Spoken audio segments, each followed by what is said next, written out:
Have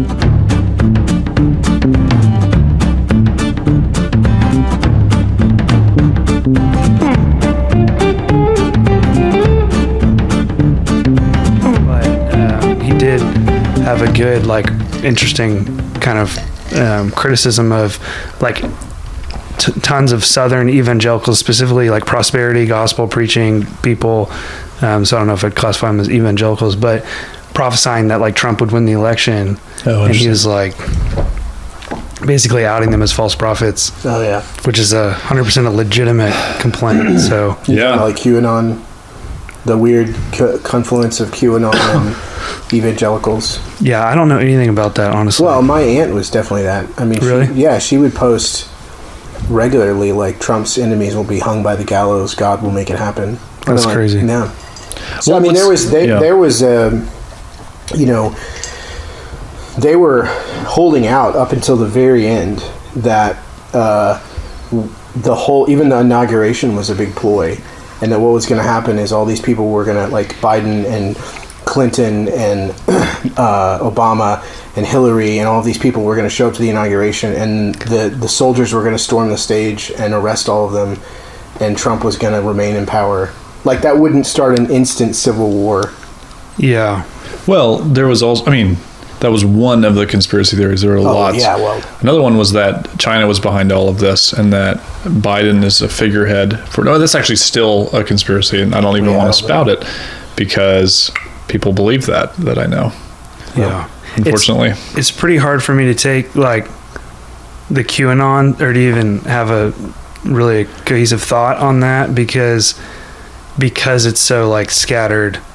And it's basically, it seems like it's basically a catch-all for, like, any sort of conspiracy. Well, it is and it isn't. In the most, like, direct sense, QAnon just refers to the theory that there was that Trump and his people were essentially like a group of outsiders who had infiltrated the government, and that the deep state, who were the people who really run the government, were, you know, all behind all the horrible things that Trump had managed to get into office and was going to expose it all, and that there were pedophiles in the highest rungs of society. And the idea was that there was this guy who got on message boards and anonymously called himself Q. Right. And I think it started on, like, 4chan or something. Yeah, where all horrible things begin. Right. That he was a sort of secret.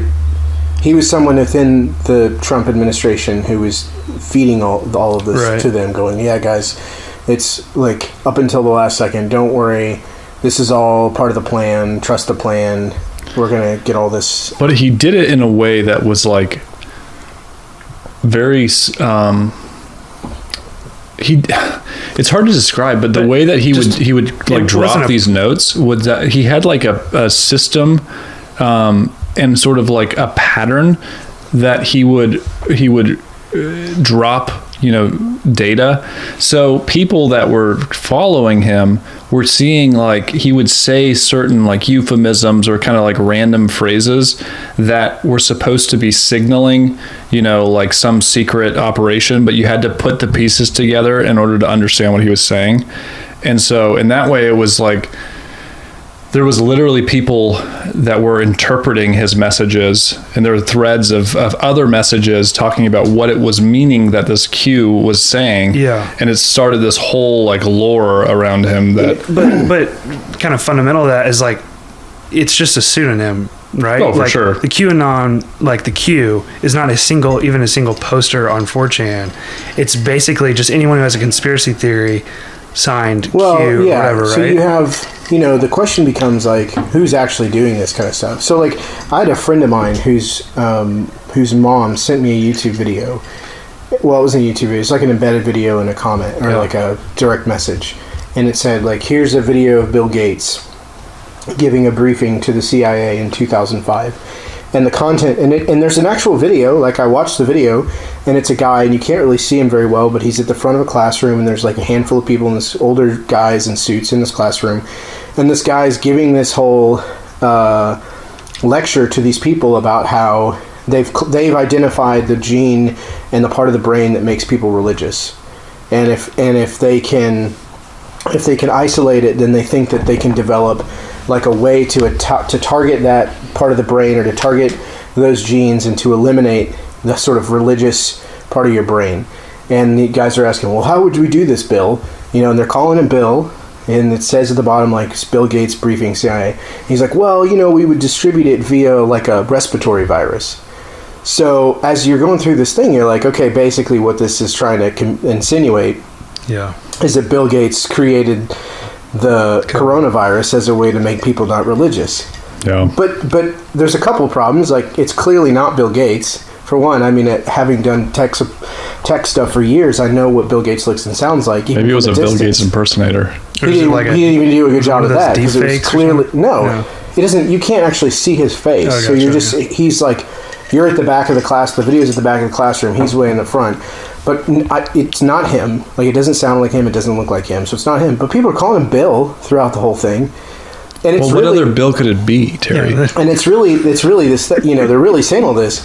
So at the end of the day, I was like, well, listen, I don't think this is Bill Gates. But I walked away from it, and I was sitting there thinking later on, I go, well, wait a minute. I don't know what's more disturbing, the fact that that's not that may be Bill Gates, or that someone else decided to make a video and pass it off as though Bill Gates gave this. So you start to ask questions like, who's doing this kind of stuff? Well, that's when it gets really trippy, when you start to think, like, there are people out there that are perfectly content to start these things. Right. And like, you think about what QAnon has become, you think about like the Capitol riots that happened, a couple weeks ago. There have been a few of the members of the Capitol riots have been identified as QAnon conspiracy theorists, who have websites devoted to the theories and all that kind of stuff. And you kind of trace it back. There's a Q that started all of this, that is responsible in some way for this lie that he's woven, that has taken on so much steam. Yeah, that's pretty interesting. And I know that, I know, like, even from your story, like, I know you got pretty into conspiracy theories. I did. That's for true. a while too. Yeah, I never actually got into that. What are you talking about? That's true. That's true. I don't remember this. Yeah. Well, no, it's funny you bring that up. Pre our relationship with him. Really? This was in college. Yeah. Okay. So you have to understand my background. I grew up. I probably wasn't reformed until I was somewhere in college. I don't know when. Okay. But I was probably a little bit more charismatic growing up, and my understanding of the world was like very supernatural. If I didn't understand something, it was it was just supernatural. And I remember in college, kind of early on in college, I found out about YouTube, and there was just, and the algorithm was just the algorithm. Hey, there you go. The algorithm knew. It started with I think John F. Kennedy, and I realized that. And to be fair, I think that's probably the only conspiracy theory I still believe. Oh, but it was so. Wait. Oh, back up. Hold on, okay. back up. Let's be real. That's JFK. The JFK assassination. Yeah, there was more than one gunman. Okay. That the CIA murdered him. I don't know who murdered him, but I just know that it wasn't only Lee Harvey Oswald. I don't know, man. Some people are really good at shooting.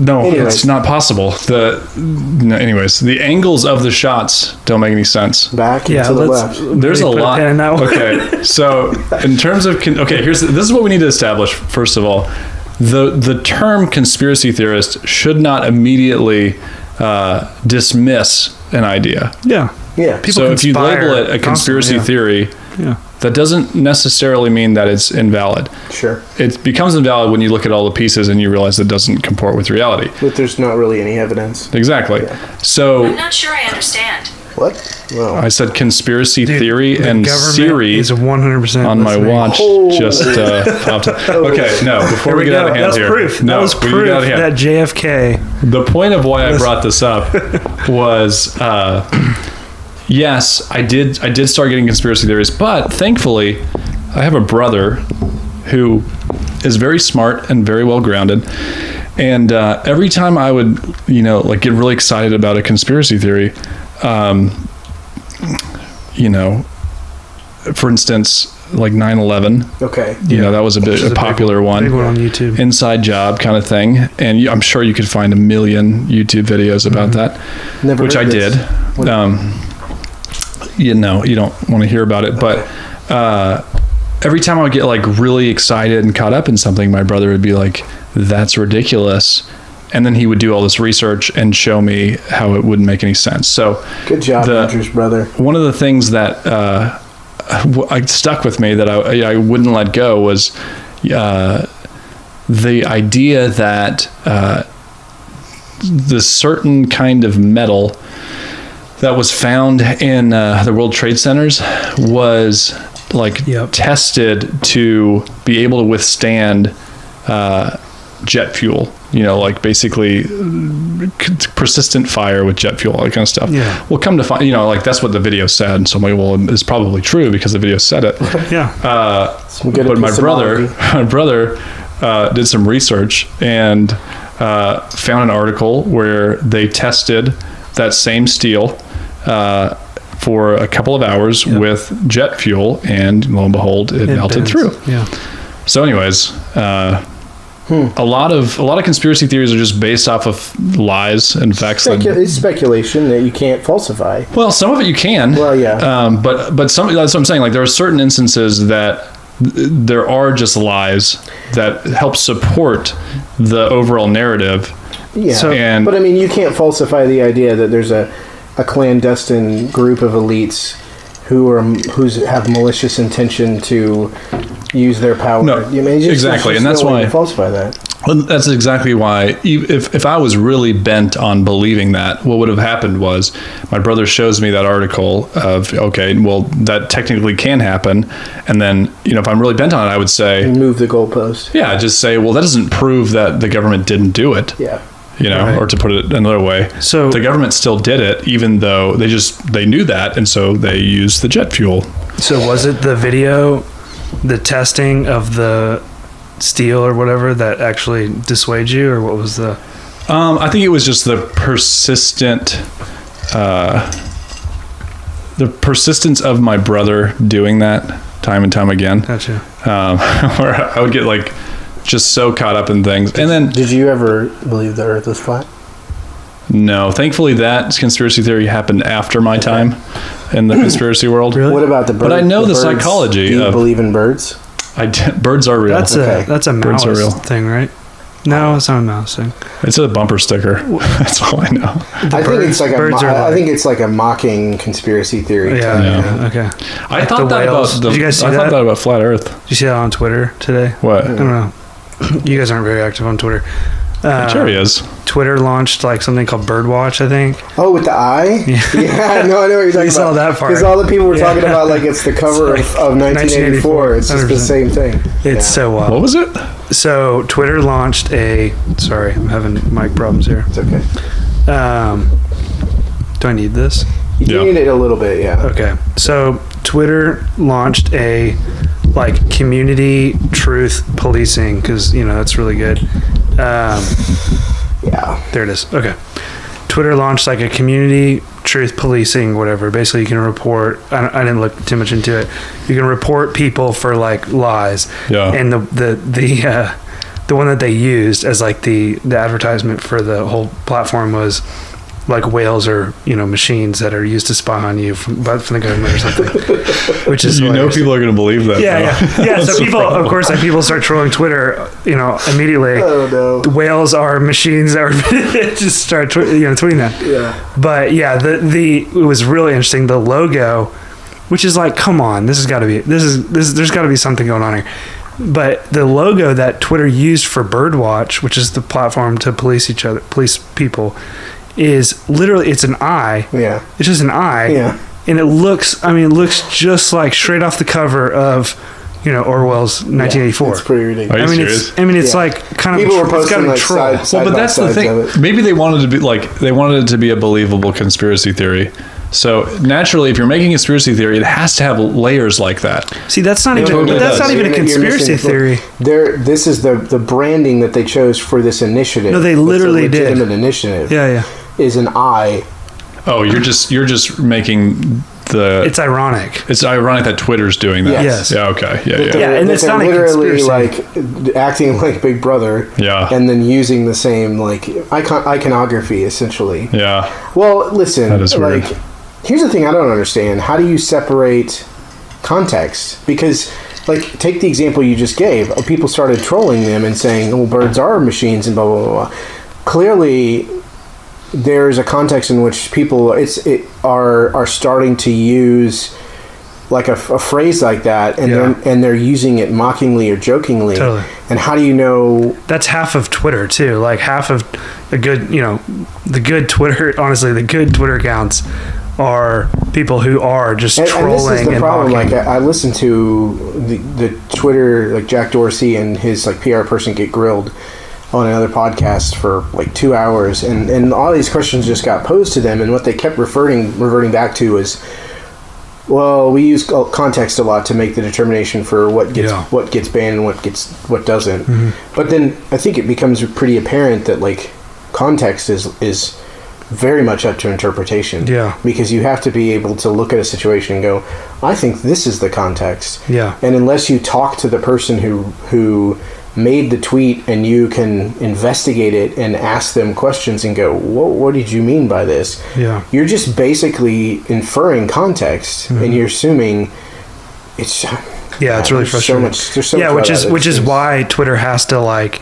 They can't use machine learning, and they can't write algorithms to detect that stuff like they can with like blatant like calling for violence. The thing is that you, even if you rely on the community to do that, your community is just going to abuse that tool, and you're going to end up with Bodie McBoatface, where you say, okay, here internet community, we're going to rely on you to use this thing, and then people are just going to figure out a way to exploit it.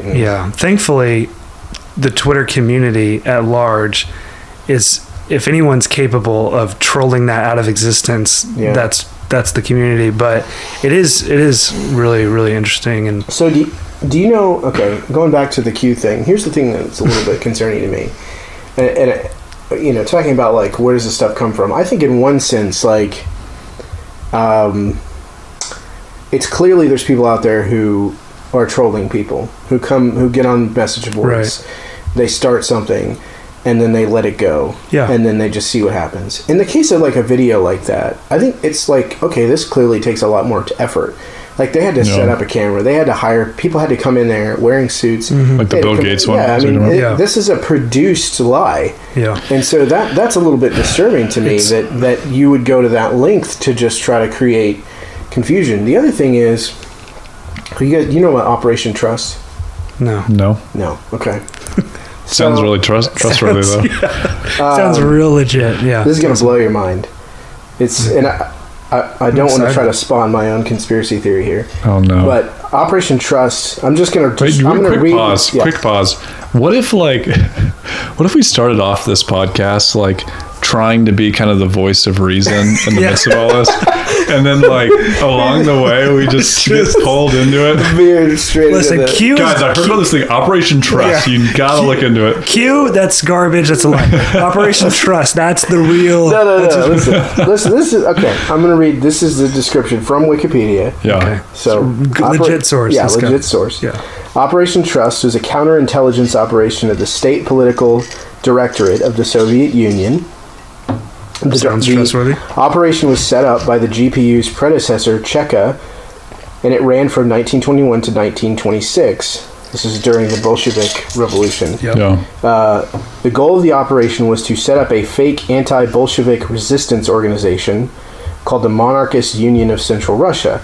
In order to help the OGPU identify real monarchists and anti-Bolsheviks, the created front company was called Moscow Municipal Credit Association. In other words, they set up if you read into what they did, and this is a thing, this legitimately happened. Yeah. The state government and the Bolshevik government set up a fake clandestine organization that claimed to be embedded within the state organization that was counter and opposing.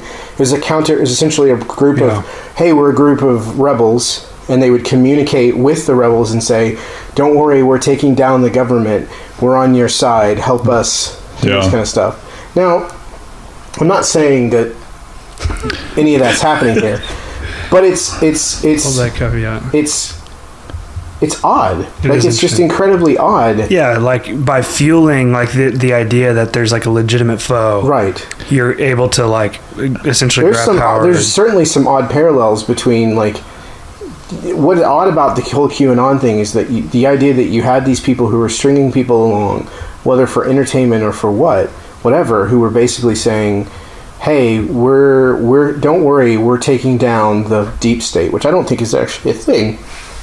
But you just have to, it at least puts you in a position to wonder, like, what's the goal here? Because aside from a few internet trolls, which is probably what most of it is, there's still got to be some people out there who can exploit that and use it for purposes that, if anything, you just have no idea what.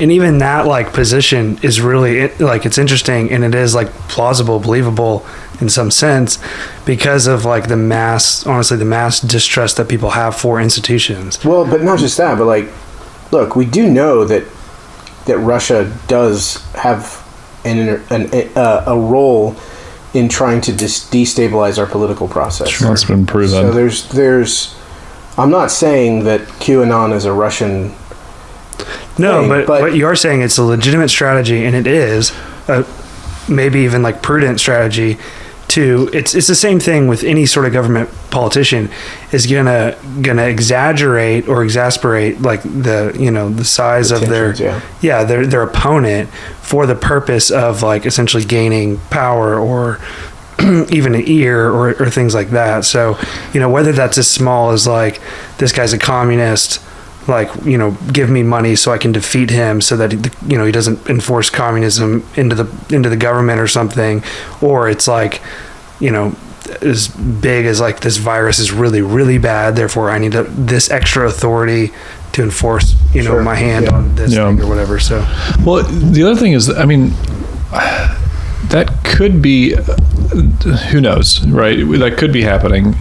The other thing is that there are people that are trying to infiltrate these groups for opposite reasons. So, sometimes people are going in just to better understand what's going on. So they act like they're like Antifa or something. Douglas Murray is a good example of this, who recently went to Portland and sort of went undercover as an Antifa member so that he could kind of understand what's going on. And he hasn't like fully released what he saw, but he said it was horrific and that he never wants to see it again and all these kinds of things.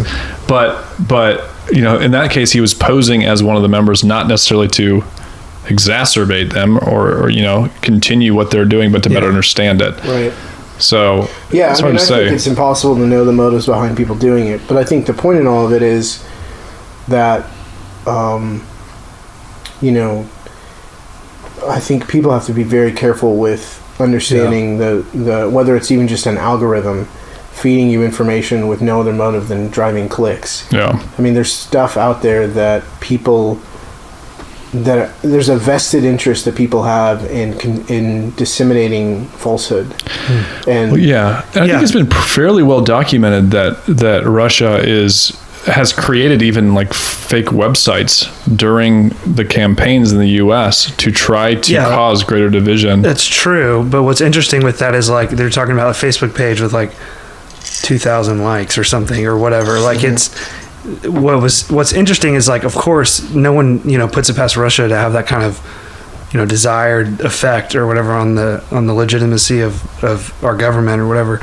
But it's kind of interesting. Is like, is that really like, is that the best effort? Like if someone is like maliciously like trying to do that, is 2,000 likes on a Facebook page of like Jesus, arm wrestling Hillary, like, what I mean? Like that was a legitimate meme. I think like if, whatever the case, we have to step back and say the totality of the effect was great enough that we got to the point that we got to at the beginning of this year, and that people that's crazy were so convinced that they were willing to die and kill other people and storm the Capitol building and do it all with the utmost certainty that some of these conspiracies are true. Yeah. With little to no evidence. And I think what Terry mentioned earlier is really interesting too, because there is like a question of, what is the motivation for these people who, go out, create a freaking video of this like crazy thing in order to stoke like in order to stoke this whole thing, paranoia. It's got like it genuinely, like there's something weird about that, because for instance, like today, I don't know if you guys followed this, like GameStop. Have you guys seen the GameStop stock? I've heard about the. No. So why did the stock go up? Okay, so this has been happening for the past really since. I don't know how long it's really picked up a lot of steam. But what's happening is on like websites like Wall Street Bets and specifically Reddit, people are manipulating the market using basically viral sort of posts. So bringing people in to conspire to manipulate the market.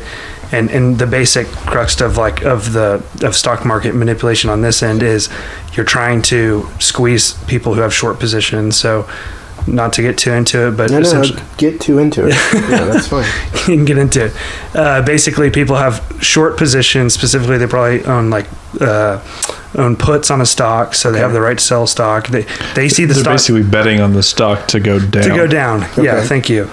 And people will. That's public knowledge in terms of the position to see the short position and things like that. And so people are getting on Reddit and they're basically conspiring together.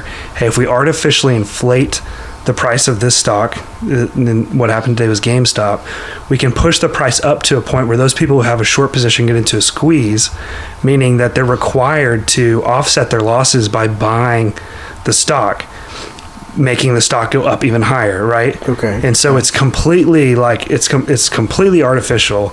Right. People are literally just Twitter, TikTok now is like really big on this, but mostly Reddit, deciding to like conspire together in order to. This is clear in terms of the manipulation, but to profit off of driving up, GameStop up 100%, literally like 100% over the last couple of days. When there's not any real reason why their stock would have gone up. Zero reason, just completely arbitrary. We're going to choose it, and genuinely, there's a legitimate position that those investors who are doing fundamental analysis of this business are taking short positions because they don't see. They think the price of the stock. They think the price of the company's too high right now, essentially. So it is kind of interesting, and it's similar to like that sort of viral like manipulation. But can't the Securities and Exchange Commission investigate stuff like that? Yeah, they should. And prosecute people? They should. They haven't done anything on Tesla. Tesla was the first one to do this, essentially. People, and it probably started... Oh, so when he became the richest... Yeah, totally a short squeeze. Yeah, part of it, mostly. So, I mean... I just assumed that, it went up because people were excited about his cars. No. I mean, I could see Tesla going up more than I could see GameStop. GameStop's a dying industry. Yeah, totally. Yeah, so Tesla it probably is absurdly valued. Yeah, it's a lot of stocks like that are times its actual value. Yeah, totally. And so the thing that happened probably with Tesla, just as I was just watching it the past like couple months, literally, Tesla kind of has a cult following. And so there is like a legitimate, there's people who drive Teslas and they just breathe Elon Musk and those kind of things. I want a Tesla. Yeah. I don't even have one. I mean, they're cool, and it's a cool company. I don't know if it's worth. I don't even know what the PE ratio or whatever is for. It's a couple thousand, I think. Yeah, which is insane. I mean, you're talking about something paying $2,000 for every dollar of earning, right? So. Yeah, you're basically saying. I know that this company is not worth this now, but I think that in a very short time, this company will be worth $2,000 more than what I'm paying for. So you don't think that whenever that's the only cars that we're driving? It could be, but Tesla's not going to be the only electric car company. Yeah, I don't know. Well, they're so far they seem to be the most advanced. There's another. They've got what's when messy? We have the chips in our brains, and Ford will come out. Yeah, right. And it is kind of in this space. Yeah, and then we're flying to Singapore on a rocket. What is interesting is like legitimately, there are people who are those Tesla kind of bros. I don't know who are that cult following of Tesla. Terry. Who love the product. And what happened was, a few months ago, and this has probably been happening longer, but really it got sort of public knowledge the last couple of months, is people felt like offended by the short position, people who are shorting Tesla. And so to put it to those people who are shorting Tesla, they basically turned around and sold like to all their friends and to all publicly, hey, go buy Tesla. Let's drive up the price of the stock for Tesla and force those short people out of their position and to buy the stock. But that's a little bit different, right? Because it's somewhat different. That's a little bit more like, we don't want these people because they're not loyal to the brand to be owners. They're not owners. They're people who, they usually don't own stock. They own like puts. They own the right to sell the stock. It's a whole, that's what I'm saying. Is like, so the people who were driving that were people who were driving the squeeze were coming at it from a motivation of, yes, we these love people Tesla. Shouldn't. Yeah. So I mean, yeah, I'm not saying that's good. No. But you're right. That's kind of my point. Is like, it probably started like just out of like love for Tesla. So then someone else realized they could do it. Yes, they realized they can do it, and so then they just get straight up market manipulation. But what's interesting is it's similar to, I don't know, for some reason it feels to me like it's similar to something like a QAnon or 4chan type thing where you're motivated to like drive this viral push to see basically people's like behavior changed, and that one's a little more clear to me because there's like a monetary value that's you're making. Most guys are making money off that. Yeah, but you can see how people, even on that, like that's just a small step to try to push that and you make some money, but people working really hard to see people's like behavior change. There's like a sense of power and like an effect that you have on others. So it's really sad to think like, when online, none of those people seem real to you. So if like, there's all these people that have a short position in GameStop, whatever. Yeah. None of those people seem real to you. And so it's just like a game, let's squeeze these people out. But the reality is, like you're saying, like it's a lot of people, it's institutions. Not necessarily, there's institutions that are losing out, but there's a lot of people who are putting in the work and I think are doing a legitimate form of investment. Yeah. There's a lot of forms of investment that I would deem illegitimate. You don't actually add value to the world. But that's, puts are actually helpful. I would argue in the economy. Absolutely. But when, you've done all that work, you've done all that research, and then just a couple of punk kids come along and literally manipulate the market so that you lose. What's frustrating in some cases tens of thousands of dollars, hundreds of thousands of dollars. You could be right. You could have corrected or like correctly valued the stock, but you're right to say like what is frustrating is those are institutions which are usually like big pension funds and stuff. So that's the Arkansas teachers pension fund or whatever that's got a short position in GameStop or whatever. And it sounds crazy, but that's probably likely. And then these basically retail dudes on TikTok and Reddit are wiping out their positions. Which is my favorite thing. FinTalk is my new favorite. What's FinTalk? FinTalk's just these financial guru people on TikTok. Oh gosh! And so obviously they're completely off their. They'll have Lamborghinis. Rockers, but at least that's what I want to hear is someone giving me 1 minute financial advice. Of how you can predict the market because it's really easy. So here's how you can turn $1,000. Let's back up for a second. You said something that I think is pretty good. We've talked about this. Thanks, Terry. To what? Something in there. Something in there. There was a great. There's a little gold in there. Let's talk about that. At what point do you think the stock market becomes gambling? Yeah, right then. Or somewhere before short squeezing GameStop. I was thinking about this. Or like, say you were doing something like you were in a market where you were trying to predict like the outcome of things. Listen, there is the because that's what you're doing, right? I mean, in the stock market. No, you're not. But there are people who are using the stock market. Yes. Yeah. So what's really interesting? There's different theories. About the stock market at large in terms of its efficiency. And I used to be, basically a week ago, I believed in the efficiency of the market. Meaning, I believed that all of the information was baked into the market. There's not really a way that you can. How could you have believed that with Tesla? Absurd. Tesla wrecked that. Portnoy.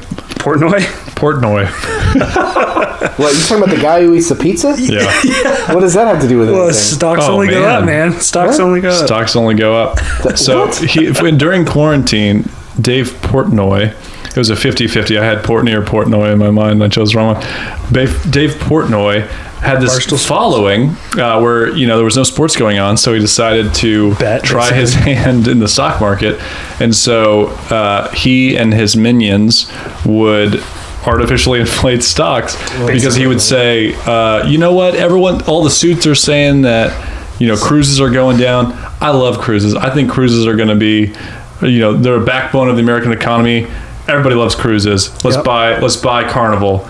And then, that day Carnival went up 20%. He'd make good amount of money on it. How many people will listen to this guy?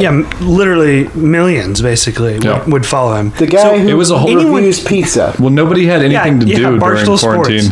Barstool Sports. He's the president of Barstool Sports. I don't know anything about the sports part of it. All I know about him is that he reviews pizza. Essentially, he's got a massive gambling following. Okay. So a bunch of the people that follow him, he's got the Barstools. I think it's like the whatever book now, that's app that you can gamble on sports. So he's basically treating it like gambling. Yeah, for sure, 100%. And he can make a ton of money. This is why the SEC does need to get involved. And I don't know if we care to talk about this too much, but no, it's fine. But he's manipulating people, and this is a very old practice. But manipulating the price of the stock, because he's already a shareholder. He gets in there first. He knows the price is going to get artificially inflated, whether he just outright knows that or he's just kind of ignorant to his own practice. No. But this is a normal. A lot of people have been doing this for a long time. But get people to buy it. They'll buy it at a higher price. You exit before you basically tell everyone that, hey, short position. It's called a pump and dump in the finance world. A pump and dump. Yeah. So what's an ethical way to, as a Christian, for one to approach the stock market? Yeah, there's legitimate means or reasons for investment in terms of there is a future value or present value rather, of future cash value, of future cash flow. You can if you're essentially the investment should be a fundamental analysis of looking at the company as a whole. Mm-hmm. It's both its financials and its position in the market, and looking at the future cash inflow, the future earnings that you expect, and knowing what the price is, what you should be paying for those earnings. And then what's unique to your position there is how much does the earnings increase? Does the earnings decrease? You're sort of trying to guess within a small margin, relatively, of what the difference is on those earnings. Yeah. And so there should be some efficiency there. But this, and that is a legitimate position and ethics for investment. Even when you're in that scenario, though, there's part of you that's trying to read the future a little bit. Well, no more than if you were to just go and make your own company. Right. Because the reality is, when you're investing in the stock market, you're becoming a part owner of a company. So it's no different than if you were to just take a risk and make a coffee shop and provide those goods to other people, especially and then be compensated for that. If they sold hot dogs, exactly. Really modern. Had the brown spot. Yeah. What is it? Not trailer park, but food truck. Oh, food truck. Postmodern. Yes, postmodern food trucks. But and quick side note. Now that we're here, Daniel Keene is with us. We've never actually introduced you.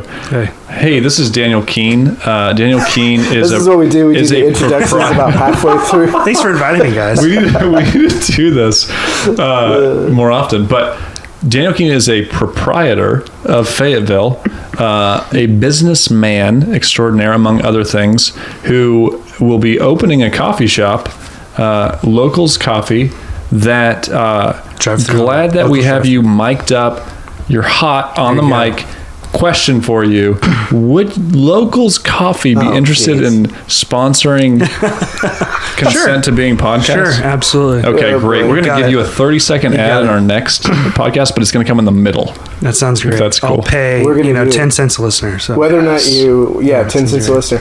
Yeah. What we're going to do is dollars. You guys tired of your regular coffee that you have to go there and let's take a quick break. Let's take a quick break. Actually, while we're talking about stocks, you guys listen. There's nothing I hate more than when I'm in a hurry Yep. And I got to get out, and I got to go stand in the line. That's right. And all the stuff that you got to deal with. And worse yet, the coffee's from Zimbabwe. Or not that Zimbabwe's a bad place. Talking about the stock market. The economy crashed at one point in Zimbabwe. Okay. I was just saying, look, in this COVID world, I don't want to be in a line with someone. I get COVID and get sick, and I want a minimal touch experience. But a lot of drive-through coffee shops, they don't cut it. They don't. There's not many, and the ones that are only a handful. And the ones that are, they're just not good. Correct. Right. They just don't. You feel it seems like you have to sacrifice either. Billiards. It's like you have the choice between quality or speed. But and here's you walk into a coffee shop, it's quality. Yeah. But you don't feel good enough to drink that coffee. That's kind of it's not attainable for you. Right. Yep. And so we're bringing specialty coffee to the masses. Convenient to the masses. Accessible, convenient and accessible location. You don't have to be special to drink the special coffee. Okay, where do I get this coffee though? Coming to a location. Locals Drive Thru. Locals Drive Thru. Coming to a location. Okay. East Fayetteville. Back to Terry's point. Genuinely. No, but hold on. This is a good question for Christians. I want to say I'm grateful for what you're doing. Oh, thank you. Because a long time ago, when I moved to Virginia, I thought, man, why isn't there more places to do this? Because it's just so useful, and I'm excited. I'm excited for what you're doing. Well, you should have me back on in a year, and hopefully we'll have 3 locations. Yeah. And then the next year we'll have locations. 6. I'm serious. 10. Hopefully we'll have 3 by next year at this time. So, I'm excited. And genuinely, you have a good question, because it is something I've been thinking about, let's stop and think. Why is it a good question? Why do you think it's a good question? It's a good question because, I know for me, the reason why I say it's a good question is because of my own personal experience. I've had a hard time sort of essentially working out my faith in some sort of business environment. So the question of how should a Christian, honestly, approach the stock market, as simple as that is, or any sort of investment, or any sort of looking to put their money to expect some sort of future return, is a legitimate question, because I think both there are Christians who are frozen by that and don't know what to do, and they think earning some sort of money is just outright wrong, and so they don't do anything. And there's also Christians who are manipulating the market or investing in spending their money, gambling. Basically gambling. And they don't really think anything wrong of it necessarily. They probably just think this is what everybody does, and they haven't really given it a thought. So there's two. To me, I think there's 2 sort of biblical principles at play in this conversation, and I think maybe this can help set the table for us. And that is, we do recognize there's several places in Scripture that talk about the warning of being rich, and the danger of being rich. Though the Bible's depiction of wealth is, I think, more complex than just simply, if you're wealthy, you're in trouble. Sure.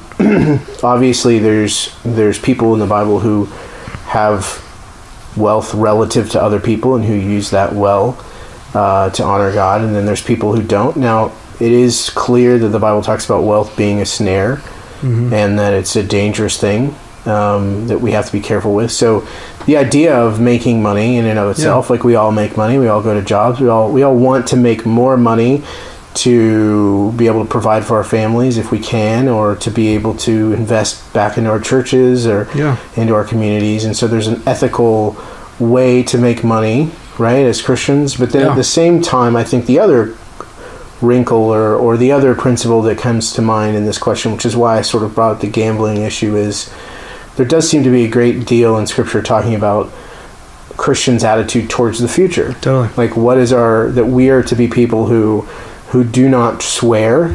I think the commands about swearing are not about using foul language. They're about banking on your somehow committing yourself to something that may or may not happen in the future, or sort of betting on God's providence in some sense. I swear, on Jesus makes me, don't swear on heaven, on earth, or even yourself. Well, you think about, when I think about business, honestly, businessmen in the New Testament specifically, just what comes to my mind off the bat is in James, right? And James is warning to businessmen, like, hey, don't say I'll go into this town and earn a profit tomorrow, earn a profit, and and I forget. So how exactly? So there's this. We recognize like God's providence in all these things. Yeah. So we would hope and pray that it is God's providence that this would be a successful venture for you. Yeah. But we don't know. No one knows. Right. None of us know what God's providence has in store for us.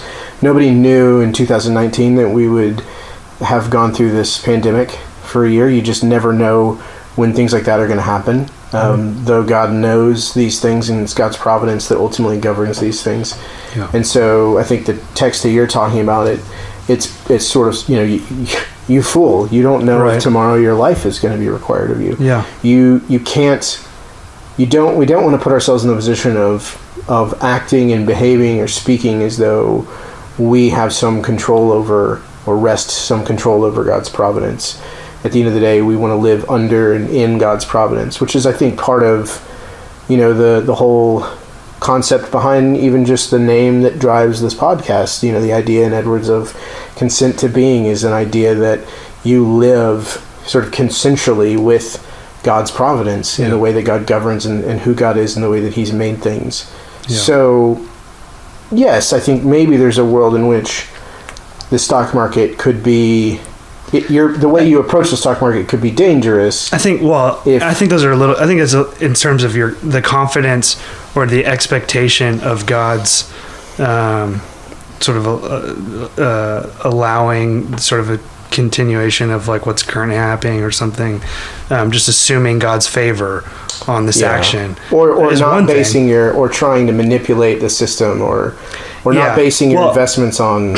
And I would think honestly that's more, at least in my experience with people who are like that, is more in the interest of like getting rich quick kind of attitude than it is like I'm assuming God's favor on this deal. So like let's say you're starting a new venture, a new business, it's pretty rare, honestly. Like I don't talk to Christians who are like, yeah, I'm confident like this, I will make money and I do, this will be a success, because you'd be a fool. Like you don't know, especially in something like the coffee thing, which is just as an example, retail is like crazy. You just don't know what consumers are going to do, and to think that you are, to be confident about something like that is you're just proud and arrogant. Yeah. But what's more common in terms of the stock market is the desire of like, I'm adding zero value to the situation. I'm just buying. I'm basically putting my money here, hoping to make a quick buck, on the back end. And I didn't do anything. I just kind of threw the money at it. Yeah. And I hoped. And there's all sorts of. There are so many ways that Christian, or not Christians necessarily, but just in terms of businessmen and women at large, who do that, who expect just throw money at stuff. And I don't actually add serious value to people besides just capital, essentially, and expect some sort of. It's the wrong kind return. Of risk. Yeah, it's risk that you're just hoping. It's the same kind of risk that you have in gambling, which is why typically Christians view gambling as immoral. Well, and I think because you're betting on who's going to win a race. Yeah, and I think Daniel's hitting on I think what is the essence of what makes an investment ethical, in that if you're adding value, if you as a Christian are actually contributing and benefiting others' lives through how you invest, then it's worthwhile to do. Because you believe in the product. Absolutely. Absolutely. Yeah. So the same way, like so not all investments are equal, right? So like as a Christian, I wouldn't invest in, casinos. Right. Sure, even though there's inherent value in the sense that they will make money, but it's not benefiting society, and so I don't actually want to be a part of that. And there's the fault, or some sort of a fault there in terms of why Christians ought to be capitalists, and by capitalists like the understanding of people's owning their own labor and their own. The means to production, right? Yeah, property rights. The private owns the means to production. I want to derail this. Let me come back to this in a second. Remind me to come back to it. No, keep going. Okay. But you said something about that, but I want to start. Okay. So there's this is why, as a Christian, I believe that that's the best sort of system in terms of rewarding people. You wanting to incentivize people to provide value to help people in a mutual exchange of goods, right? So now there's an error there where, casinos, you're adding no value to somebody's life. You're essentially stealing from them, and you're manipulating them. Maybe similar to our social media conversation, but that you're not actually adding. You're not actually adding value to that. Yeah. There's all sorts of forms of that, and so we do. The company that I work for and work with is kind of a private equity type business, so a lot of real estate investment, and it's kind of new on the business venture stuff, and so. There's, even on a real estate deal, there are Christians and there's non-Christians, of course, who approach those deals as if I just, I can do a quick flip and I do facelift on the property and I'm just going to make a quick, whatever percentage off the deal. But also just approaching that as I'll just throw money at this thing and expect it to stick, basically. Yeah. And both of those are not... God honoring, especially when you think of a real estate deal. Like real estate's you can think of it more clearly. Like a guy or girl or investor is rewarded for adding value to the surrounding property in the community, right? So you buy this property, you lease it to this company, and you add, you create a great, workspace or office or whatever, and people recognize the value, and it's added to that person, as opposed to, I'm just going to buy this, I'm going to sit on it or whatever, and I'm going to basically re-landscape it, and I'm going to quick and flip it. Real quickly. And that's obviously not, at least just gut wise, like that's not God honoring. God's not honored, and no one's helped by that. You're just desiring basically wealth, easy wealth. And I don't think that that's what God has for especially for Christians to attain, or for him to reward them financially for their actions. So you were going to say something though. Well, before we get to that, because I know it's going to derail it, I think you can think of, very simply, let's just take your coffee shop as an example. Sure. That's an investment. You have to put money down. You have to build a building. You have to buy all the supplies. You have to hire workers. There's overhead. But what's happening is you're selling a product. People are giving you money. And there's an exchange where, you're making some profit off of that, but there's a sort of agreement, that, because I get this product and I like this product, I'm willing to pay this amount of money. And what ends up happening is that both sides benefit. Right. The customer gets what they want. They're better. Right. Yeah, that's true. Because if I don't benefit, that's true.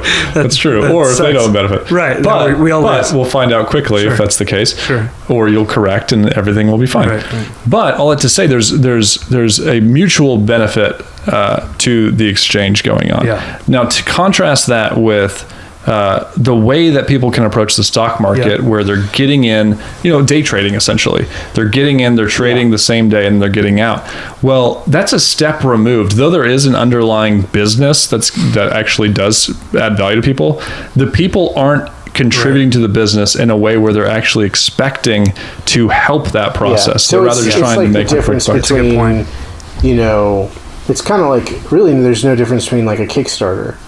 You go into a Kickstarter and you say, I like this idea. I give you money because I want to enjoy the benefits of this. Absolutely. I'd say it's totally different in the sense that like the Kickstarter you're adding value to the Kickstarter. No, so that would be like the good approach to it. So you're going to it, you're looking at a business and you're saying, I want to invest in this business because I want this to I'm Absolutely. That's a fundamental problem with like public equities. And this is actually one of the cool things about capitalism, though I'm not going to go so far as to say that Christians should be capitalists.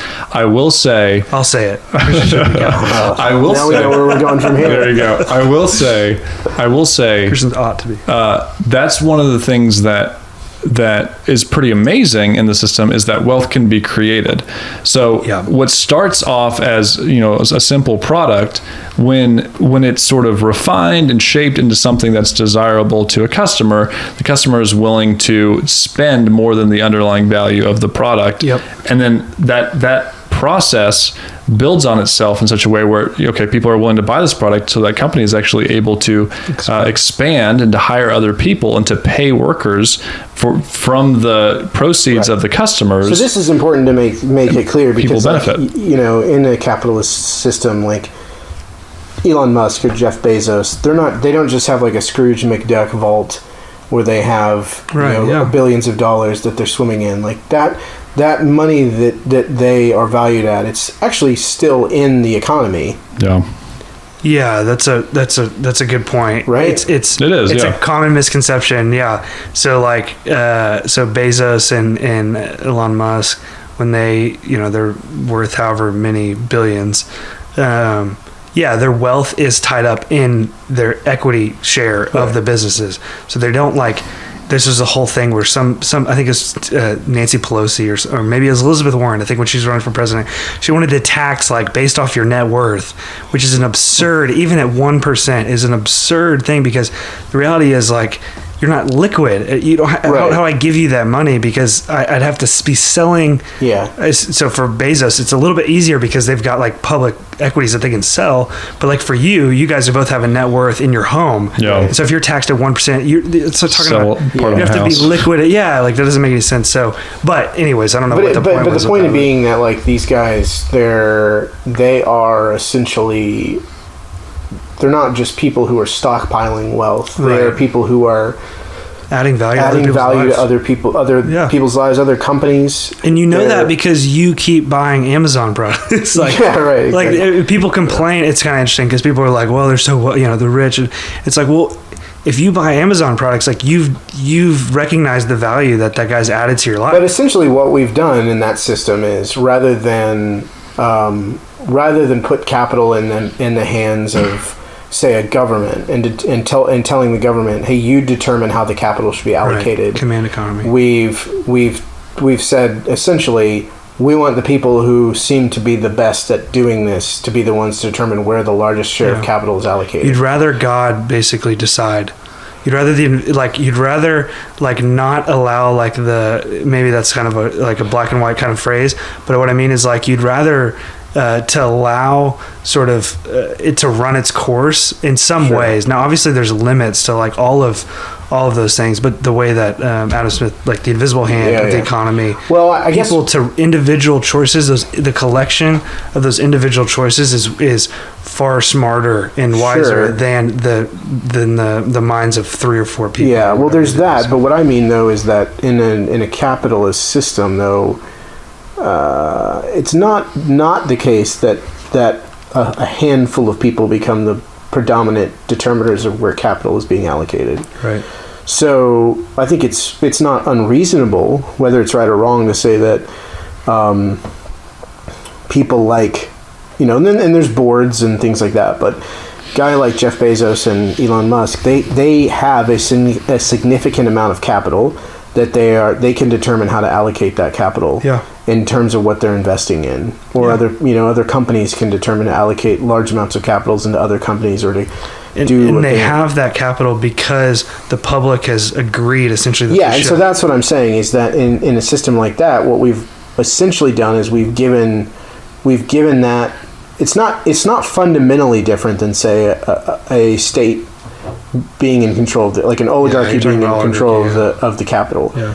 But the difference is we've basically said we want the people the people who are determining how capital should be allocated to be the people who proved themselves to be the most knowledgeable about how to allocate and acquire capital.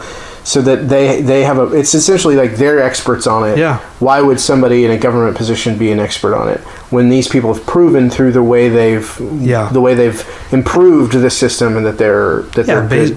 Bezos it was a nobody essentially when he bought Amazon. And Amazon wasn't nothing. Mm-hmm. You're talking about a little small online book retailer.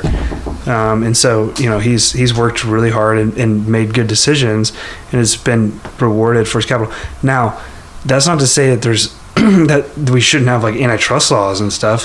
There are ways in which the people are still a mass society is still sinful and can still make. Well, it's not even just that. It's that you look at something like the you know what the Pareto distribution is.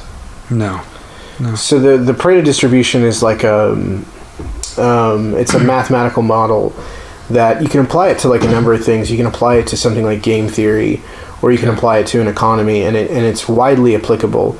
But it basically it's a mathematical model that says essentially, eventually, no matter how many permutations of the game you have, one person's gonna end up with everything, and everybody else is gonna have nothing. Yeah. The analogy is Monopoly.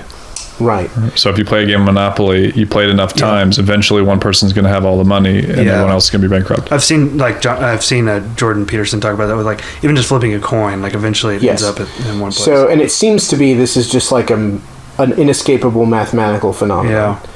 And I think that has to be pushed back. You would push back against that? No, I just mean like that. That if that's a natural law or something, like that should be fought in some way. So here's where I think, in some way. Yeah. So here's where I think like the problem with a kind of like Randian capitalism is that it cannot take seriously something like that where it's so focused on the individual that it loses sight of the society at large. And so what the Pareto distribution I think tells us all is in some sense there's a inherent value to being conscientious and ethical capitalists, right? So that we don't just want to try to collect as much of the money as we possibly can. That in some sense you get to a point in which you receive so much capital and it's not about becoming richer. It's like, no, you're now in a position of responsibility to determine how to keep the system working. Yeah. And not just for your own sake, but for everybody's sake. Yeah. Because if you don't do that, what you have happen is the Pareto distribution works itself out and everybody else is at the bottom, and it doesn't matter if you're at the top because then you're in a command economy again. No, it'll go back. Well, not just that, but you're in position for people to revolt, because if you're at the top and everybody's at the bottom and they don't have anything and they're desperate and have nothing to lose, they're coming after you. Yeah, but just in terms of the the fundamental like error in terms of that, like where that's going to lead you is that people won't have control of their own.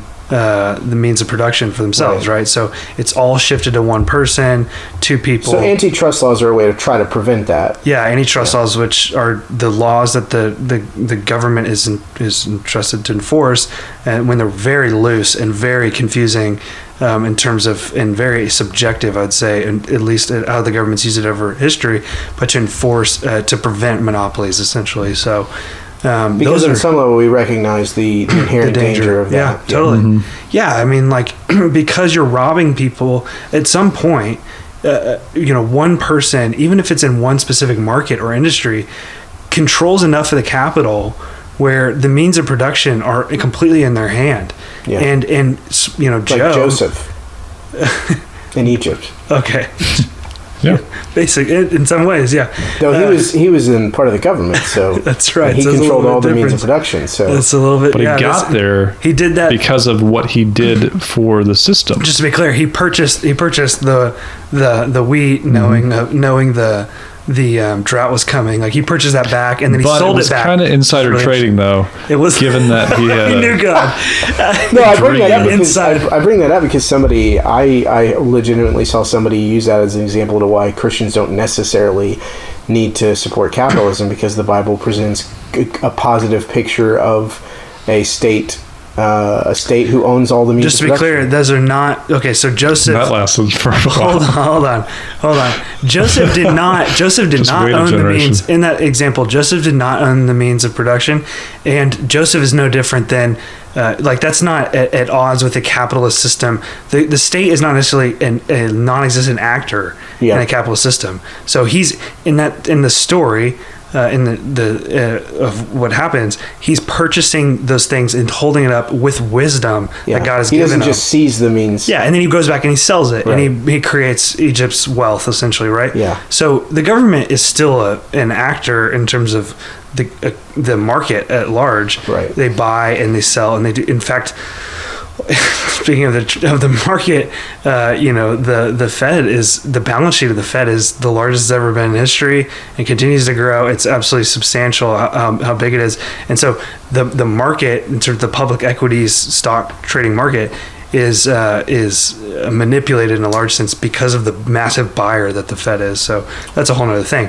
Wait, hold on. No.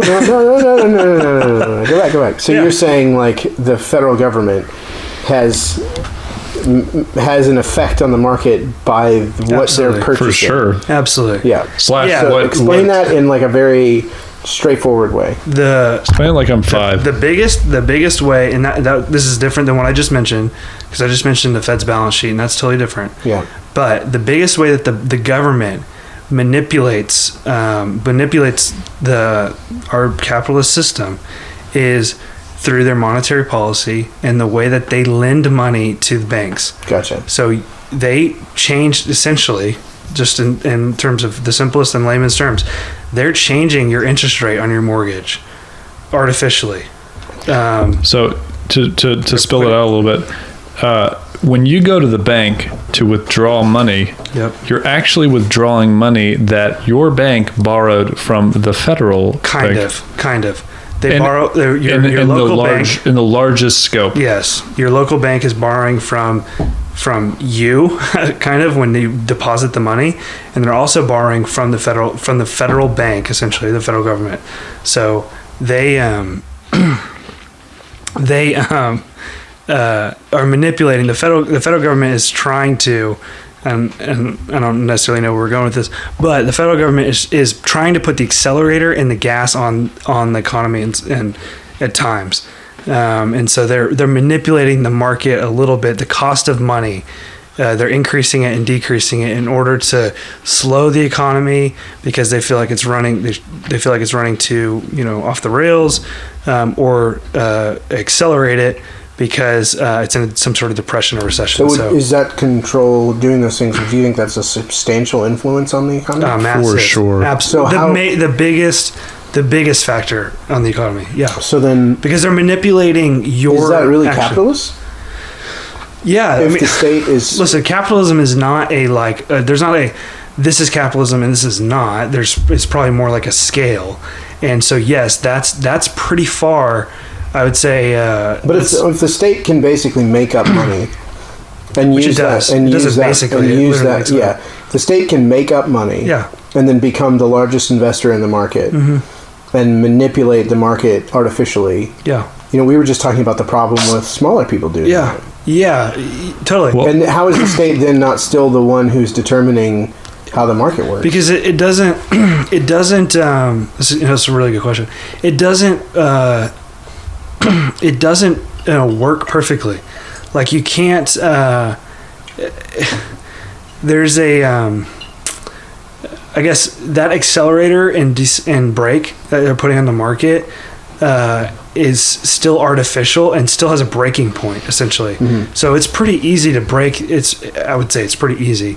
It's never really like occurred necessarily in terms of the U.S. economy, but there are limiting factors on that even by itself. Yeah, and the federal bank is a defensive kind of thing. It's a reactionary. It should be, and the biggest effect of that is inflation. So when they air quite a bit, you'll see inflation rates, and those are things that are outside. The inflation rate is something that's sort of it's a numerical way, like the consumer price index is a numerical way of like judging prices of things, and they can't at some point they create hyperinflation and things like that. So let me put it this way: do you think that's a necessary thing that they're doing? Yeah, in some ways. Like what would it be like if they weren't? Yeah, it would be 1920s. Okay. Yeah. So that started because of the Great Depression. Yeah. That kind of attitude, that quantitative control, and specifically quantitative easing heavily in 2007, 2008. As a way to protect against the potential volatility of the market. Trying to basically prevent a depression. Trying to throw cold water on people who in like the 1920s,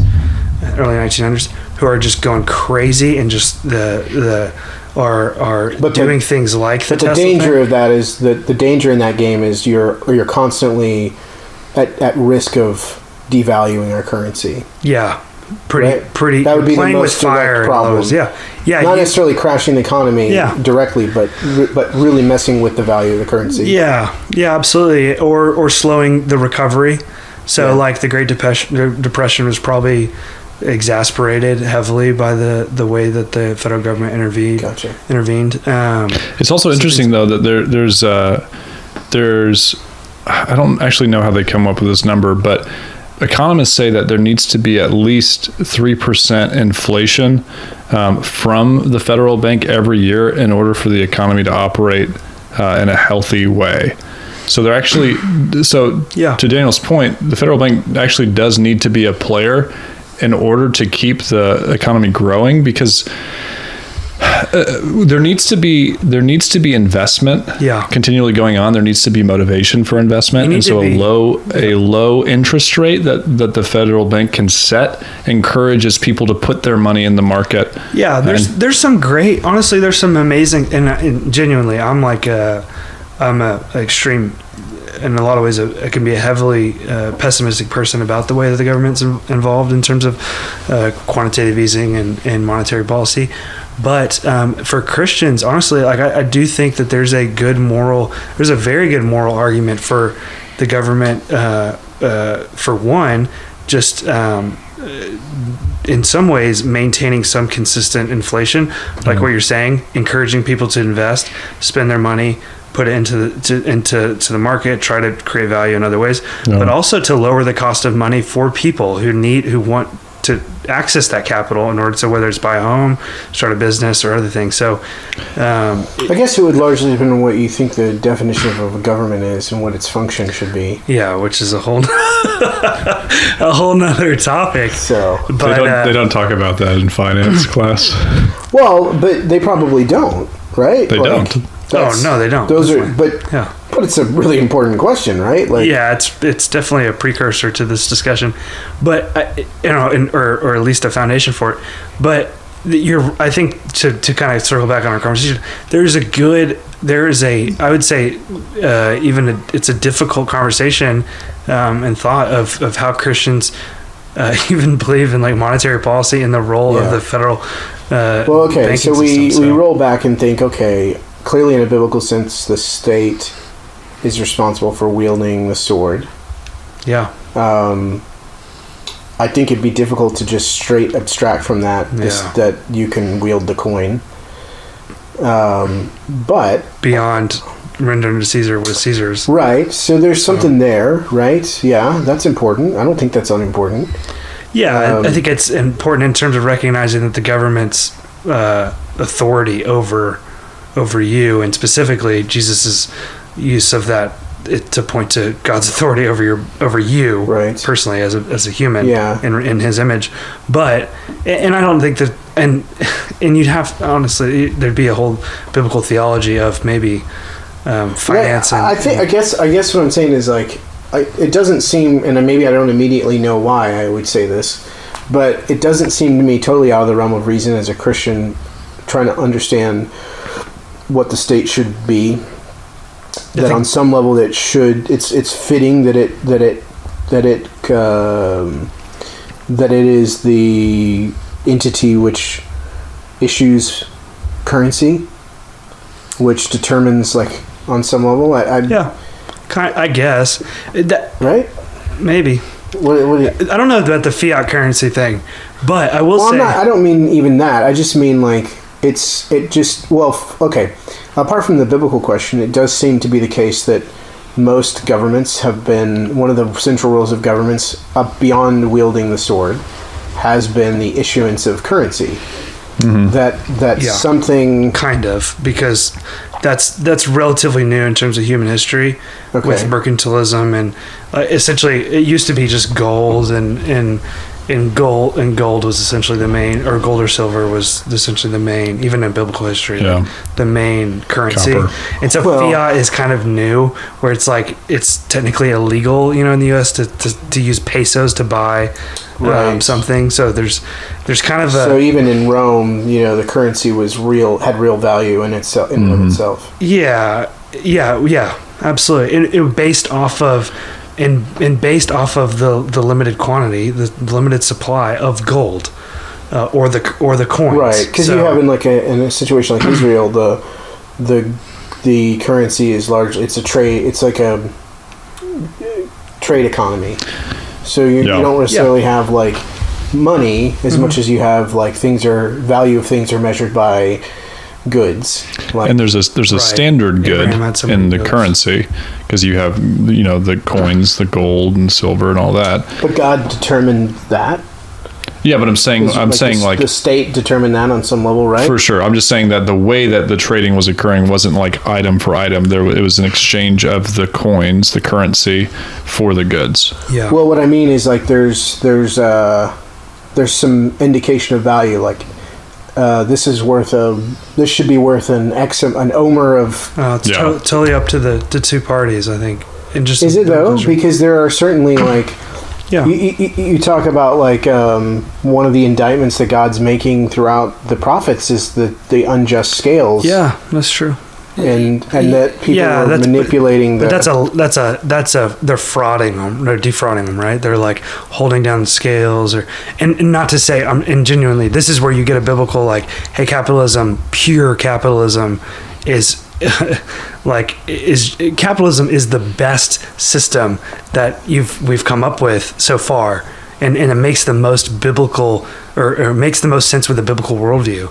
It's not to say that it's like pure black and white. Okay, so obviously like God has strong things to say about people who take advantage of people in certain situations, right? So just because he was willing to do the trade, because they had no other option. Like right. you basically monopolize the situation. I guess I'm just trying to figure out, because I'm a little bit maybe just ignorant here. I'm trying to think of, are there passages that give an indication of how the values of those trades were determined, or if it was purely pretty much just up to the two parties. I don't know. It's not just the two parties. It would be the whole system. Well, sure. There had to have been a bigger indication of that, because the fact that I could say, I know that 50 omers of wheat is worth 5 bushels of whatever, and then we would measure them and weigh them. Yeah, we would have to, on some level, there's an agreed standard there. Yeah, somebody's determined based on the like surrounding market. So, when Abraham buys the burial place for Sarah, right, and they agree to a price with, I think it's like the Amalekites or whatever people in Canaan, but surely there's of course a starting point when they're like making that agreement. They both know like what they've agreed to the value based off of like the surrounding market. I think that's probably implied. I can't think of a passage necessarily that's like painting that picture, but in terms of just history, yeah, of course those deals aren't happening in a vacuum. They know like what a piece of land like this costs or whatever. It is interesting that that's a complicated, like to get to the point of like assessing how that they weighed the value of certain things. I think that would just be a pretty complicated. It's like worthy of a system. Dissertation. You have sure. You have, but so like what's interesting is based on that there are set standards of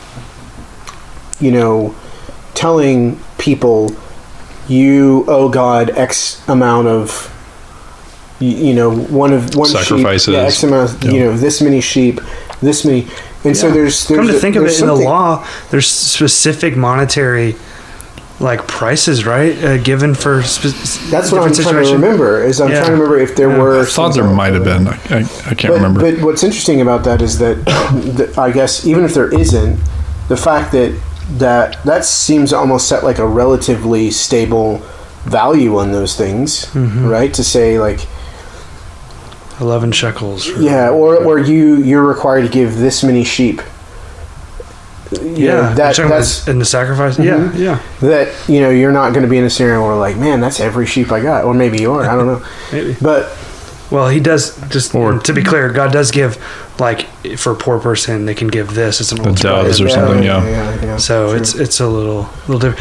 But even the doves, I think it's multiple doves. Like, what's weird is that like you got like one bull or you got multiple doves, It is weird to think like, what is this equivocation going on, and like how is God assessing the damages, so to speak, of sin, such that this animal or these animals, to your point, I don't want to say like account for the sin, because obviously those things were pointers to Christ. But in some ways dispensationalists all of a sudden. But I do think what to what you're saying, I think what that is teaching is that there are degrees of sin. And that I'm not even talking. I brought that. I didn't bring that up at all. I'm going to say that there are degrees of sin. You've jumped into something else. Let's go. I think that's true. I think we can make that statement. But there's a monetary policy, punitive valuation of sins going on, and then there's a corresponding sacrifice. So I was not trying to talk about that. What I was just trying to say is that there's a value between the different goods. There's a clear value that's going on. Like this is worth this and this is worth that. Yeah, but my point is to say that all those things are wrapped up in the same thing. Like there's a valuation, there's an estimation going on of these goods. Yeah, sure. I don't know. Yeah. I don't know. I just know that Christians have an ethic that they should approach these things. So yeah, no, I think that's good. And so specifically on the means production, but yeah, you certainly see then either way that the economy was definitely being driven by the individuals in that scenario. Now there's obviously some demands that the state put on the individuals and some of that's going to be unique because they were a theocratic state. Sure. And that's a unique thing in redemptive history that we do not and will not live under. And so even if the state made theocratic demands like other states tried to do, like Babylon, we don't necessarily have to obey those demands in terms of what we offer to them and what we give them, depending on what those the conditions that those demands come along with. Yeah. We don't have to offer meat to be used to sacrifice idols or things like that. Sure, we do have to. So we live in a I mean, very different. And Rome was taxing Israel oppressively or whatever, and Jesus' command to give to Caesar what Caesar's right. Yeah. So you're saying Jesus was not. He was not like an anarcho-capitalist. Oh, what? An anarcho-capitalist? No. So Jesus is not saying Jesus wasn't taxation is theft? No. Taxation is theft? No. I don't think Jesus was saying that. Yeah. A little differ with founding fathers there. I'm curious. Earlier you mentioned that you were going to say something that was going to throw us off. Did we ever get to that? About it, Wait a second. Hold on. Let me rephrase that. I don't think Jesus isn't making a moral statement about Rome's authority to tax necessarily. Like just that his people are to like give to Caesar. Do you think that that's not to say that Rome wasn't sinning against God in their abuse of Israel? I think that's really So there's a difference between them being held accountable. Like I might not like that the government charges me 10% tax, but I still need to pay my tax. But God's command to you is pay your taxes. Yeah, I agree. Do you guys think that the new Earth will be capitalistic? No, probably not. Like, what's the system of economy? I do not have enough information to try to even begin to answer that question. What does that even like? Has that crossed your mind though? I'm just curious. Yeah, again, totally. Because I don't have nearly enough information to need to be able to even remotely answer that question. I'm with you, Andrew. So first of all, there's a lot of assumptions. There's a lot of assumptions. With Christ at the head. There's a lot of assumptions there. Sure. Yeah. You're assuming there's an economy at all? Yeah. Will we trade? Economy in especially a capitalist economy, I'm not sure it can exist without consumption. And I don't even know how to imagine if there's even such a thing as consumption. Marriage supper of the Lamb. Yeah. But consumption assumes a finite number of resources that you consume. And I kind of think that it seems like there's not a finite number of resources. So I have no idea how to conceive of that. Yeah. The only thing I can think of is like the Garden of Eden. Obviously, it's going to be better than that, and probably qualitatively different. But it's gonna. I mean, labor will still be there, right? Yeah. I think so. Why? It was in the garden. Surely, right? Well, unless God resting on the Sabbath day and we're us entering into the Sabbath is supposed to be indicative of like we don't work anymore. Everything about the cultural mandate and the resting cycle was God's intention to point to the fact that there was an end goal to the cultural mandate. Okay. That they were to go forth and multiply over the face of the earth and subdue it. And there's a point in which that subjugation and that subduing and that multiplying is completed. That work is done. Okay, can we talk about... Okay, sorry, Andrew, if you have a thought. Go ahead. Let's hear more about your speculations about my job in heaven. Terry. So we were created... You make heaven sound like a real bag of fun. Hey, work is... I said we were going to eat food. I didn't say we weren't going to eat food. I said we were going to work. I don't want to do it. I don't... Yeah. What if it's a great job? Wait, I want to ask a question. Hey, I want to... Maybe. This is... Okay. Interesting to me in some ways. And I don't know, Terry, too much about this with you guys, but y'all both have like secular vocations, like just regular jobs. Mm-hmm. You outed us, man. We were trying to not let people know that. Oh shoot. I'm just kidding. Edit it out. So you both are seminary educated. Partially. Speak for yourself. You're working for yourself. I didn't put that on my resume. Terry is partially seminary educated. Fully seminary educated. Some graduates. Fully. Nice. Fully. I'm interested. I actually got seminary plus. It's on my diploma. It says. That's why you knew more about the new earth than I did. On my degree, it says MDiv plus. You should get your PhD. You should write a dissertation on. Biblical economics of the Old Testament. No, I think of the New Kingdom. I think of the New Kingdom. Economics, because you just speculate and make a bunch of stuff up, and nobody can tell you you're wrong. Hey, there's been worse dissertations, I'm sure. Hey, there was gold there. Bdellium, onyx. The point of it, is that it's being used as pavement. So it's like pavement. No, I was talking about. He's talking about the garden. That's where there's gold in. The gold's pure. Yeah. If you were seminary plus, you would have gotten that reference. That's right. I got it, Andrew. So what does that say about me? Hey, if you need somebody to build an ark, I know. Just so that everyone knows, Daniel is also partially seminary educated. Listen. Hold on. If you need somebody to build an ark, I know a guy. That's hilarious. Okay, so what's his name? Don't be a comedian. We now know at least what you're not, right? In terms of your secular job. He won't be that in the New Kingdom.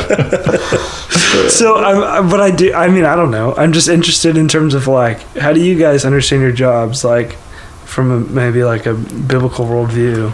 How are y'all adding value to the seminary plus? I'll defer to you. Mine's probably a little bit easier because I work in a hospital. Yeah. So I think most people would look at a hospital and think that's valuable.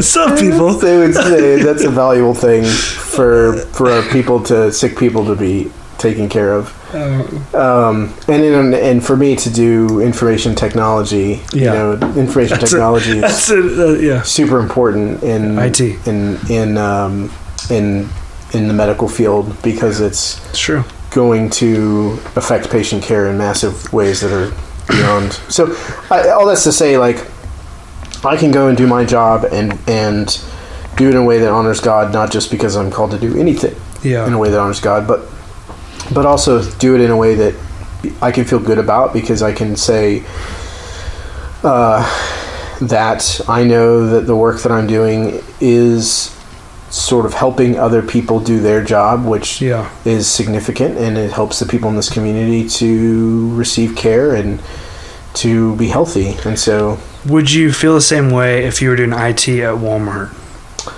No, probably not. I mean, I would feel a little bit different. I'm sure if I was doing it, there would be a reason why I would be doing it, that I would find value in it. Yeah. But I would absolutely feel different about it. That's not to say that I would think of it as less valuable or not valuable. Yeah. I just have to think about that, there'd be more of an abstraction, I think, in some level. It's not hard to imagine that what I'm doing is having a direct impact. Right. Not that everybody has to do that, though. I mean, you don't have to sit there and be able to say, did Paul say, I make tents, and because I make tents, people have a place to sleep? Yeah. I mean, I guess, but like, he doesn't have to do that. It's a trade. Yeah, I'm just interested in terms of how you guys think through like your jobs. Or Jesus being a carpenter, by the way. Your theology of work in some ways in terms of your practical application of it in your life. Well, I think it's a broader sort of understanding of like the cultural mandate exists still. Yeah. So I don't think that has been done away with. It was ratified in Noah. And that we still all have a responsibility to exercise dominion over the earth and multiply over the face of the earth. And so I think inherent in that is the idea that, we should, just because we're Christians and we've been redeemed, God has left us in this world not just to be citizens of the kingdom, but also to continue to be citizens of this world and to be, in some sense, those people who can exemplify, like, hey, we recognize that God gave this command to everybody, right? And because we are people who seek to obey God, as long as we're here, we want to be people who are obedient to this command. Yeah. Now, you don't want to conflate those two things. In some sense, you don't want to start thinking the way you fulfill the cultural mandate is by Christianizing culture, sure, which is what a lot of people can do, or trying to take over culture. In some sense, control it. We recognize that in the greatest sense, the cultural mandate has been fulfilled by Christ, and that it's Christ who has brought us into our permanent and real culture and kingdom, which is the kingdom of God, and that we are living now in this culture in a way that's sort of pointing back to the cultural mandate as an ongoing and valid thing, but also sort of recognizing that that's a shadow of the new heavens and the new earth and how that's fulfilled in Christ. So that's all that's to say is I think we ought to see ourselves as people who should have jobs and be responsible and do the best at those jobs, and what those jobs are going to be largely dependent on circumstances and giftings and opportunities.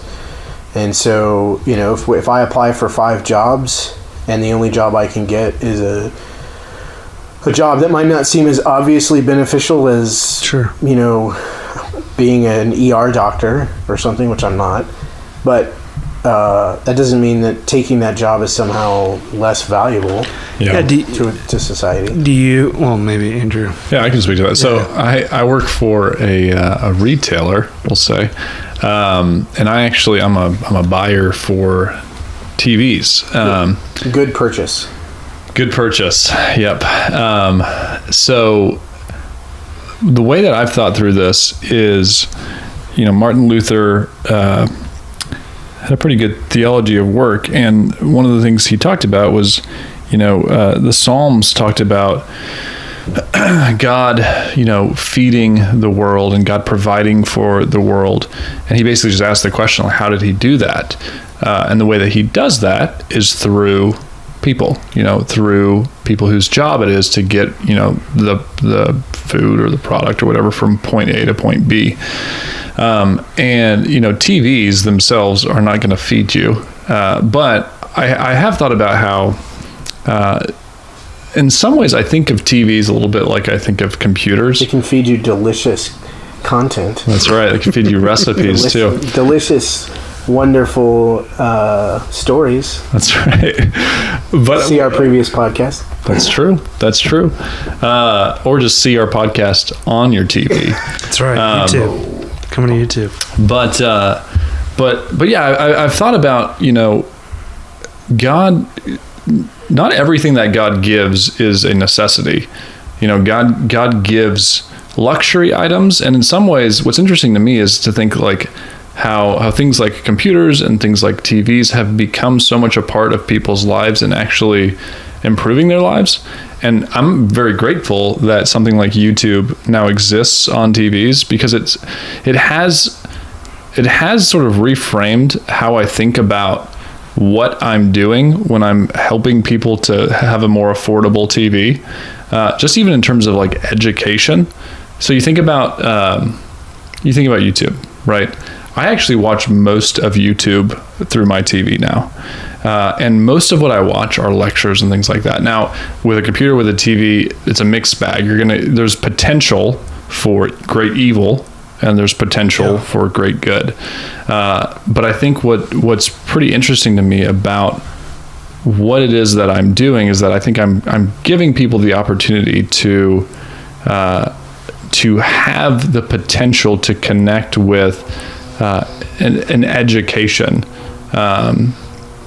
that wasn't, prior accessible. Now, beyond that, I don't think that TV itself is bad. I don't think that watching, sports or watching the news or watching a movie is bad. I think that's one of the ways that God blesses us, given a, sanctified choice of what it is that you're watching.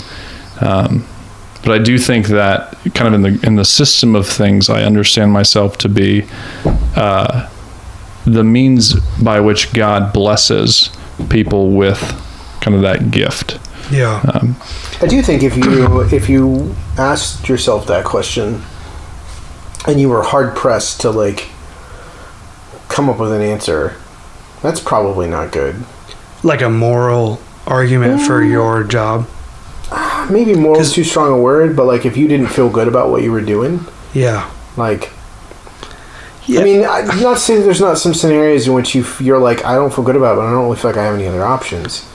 But, like, I've done things before that I didn't feel good about. That's weird. What's up? You want to talk about that, Terry?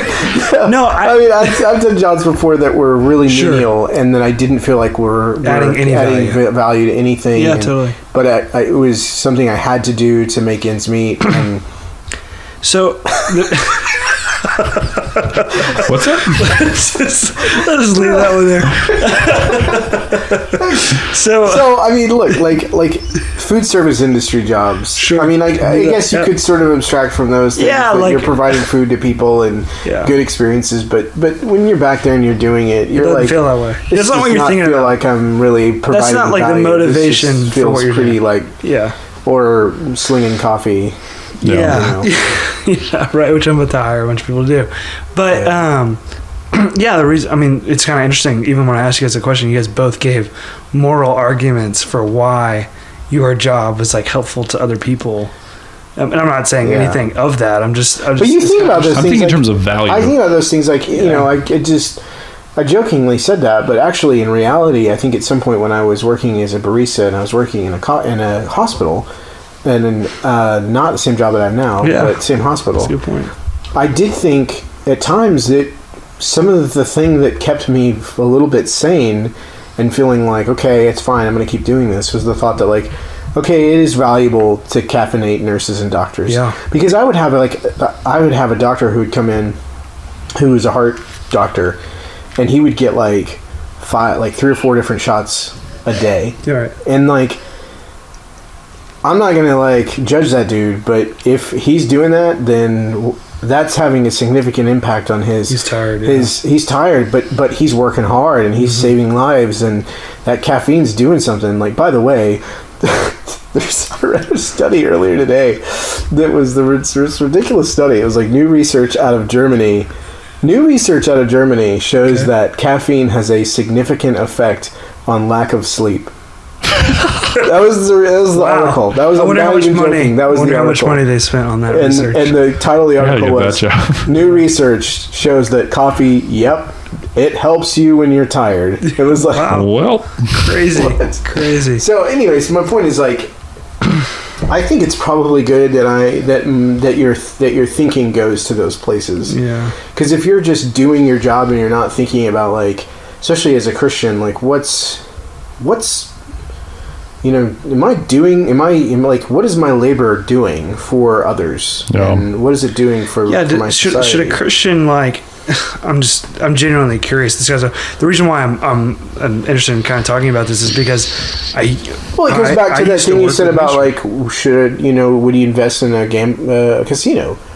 Well, in the same way, like if I'm what's the a outcome casino of my work? owner, if I'm if I'm a slot machine repairman, maybe there's a point in which I'm like, I don't know, should I be doing this? Yeah, because okay, so the reason why I'm kind of interested in kind of probing this thought is because, you know, I struggled with this for a long time, and when I graduated from college, went straight into ministry for a lot of reasons, but I couldn't, like, working a regular job where I couldn't make a direct, like, application to evangelism or teaching scripture to people immediately, you know, surrounding me or whatever, was really hard to, like, it was really hard to justify why I would go do something like that when I had another option to go to work in ministry, right? So, and I think that's probably pretty common, like, for a lot of Christians, especially Christians probably that we know,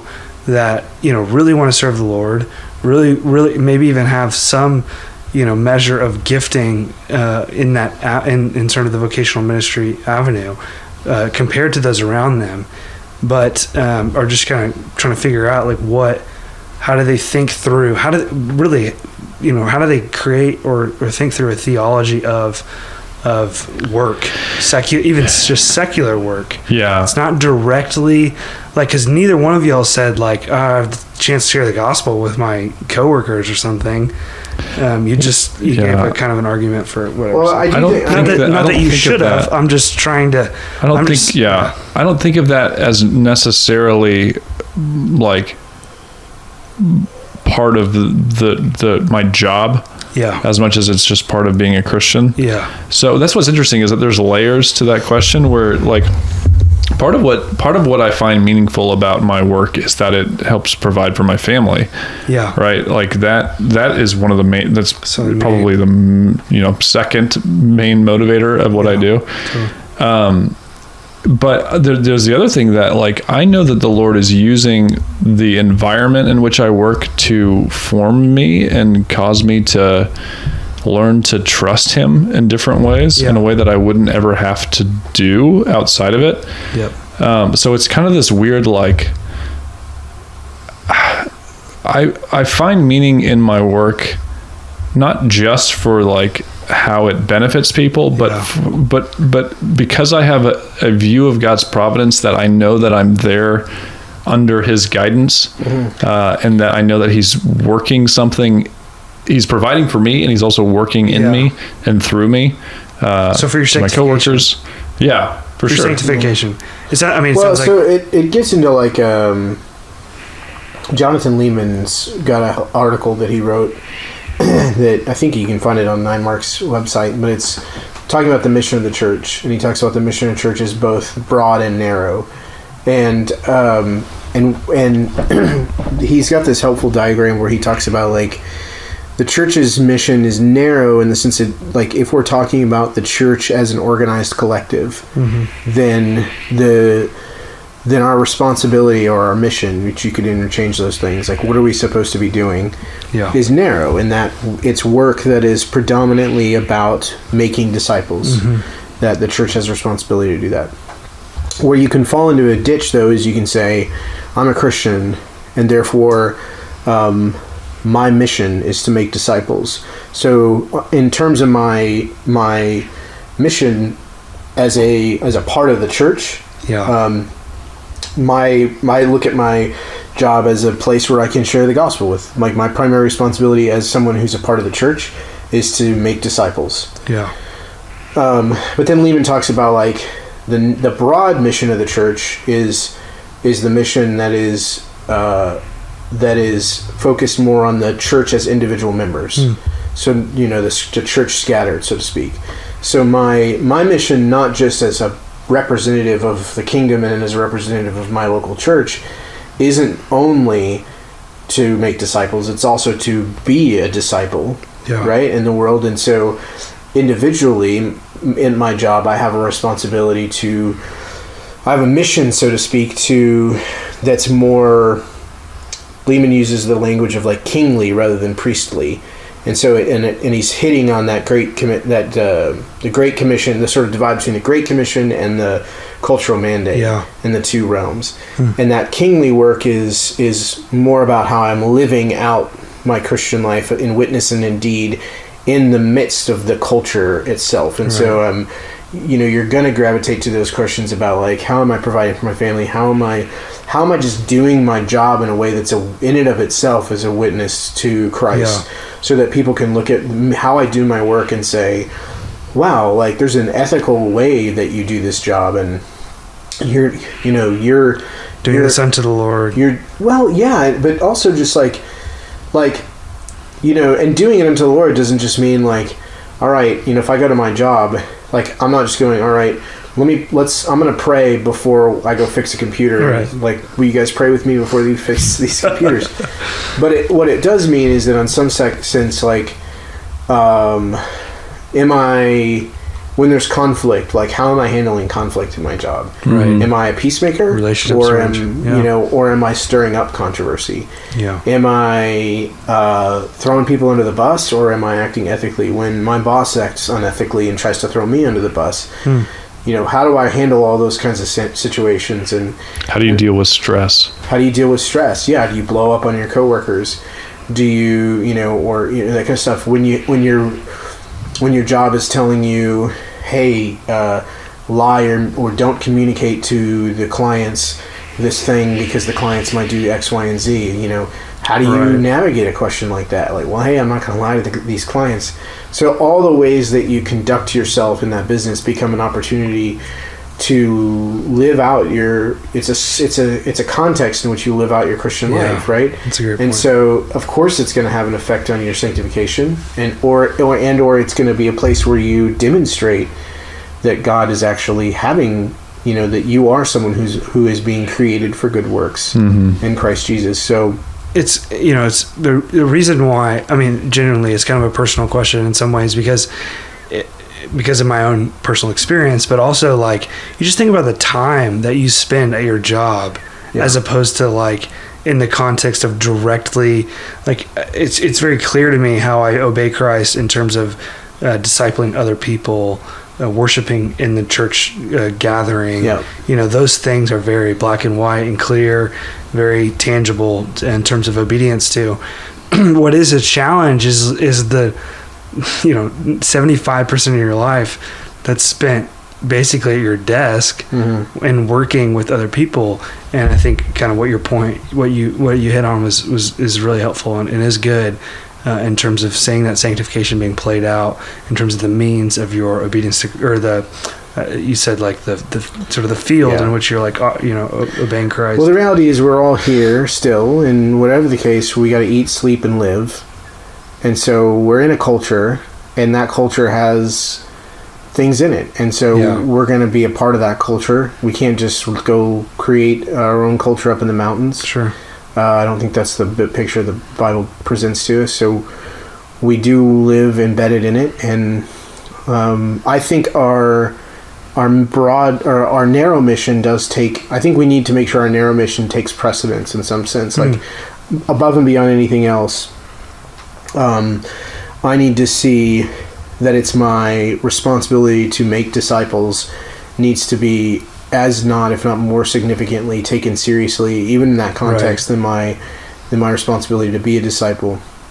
But one is not to the exclusion of the other. Like what I'm saying here is like, you don't want to get, a sort of kind of Francis of Assisi, like,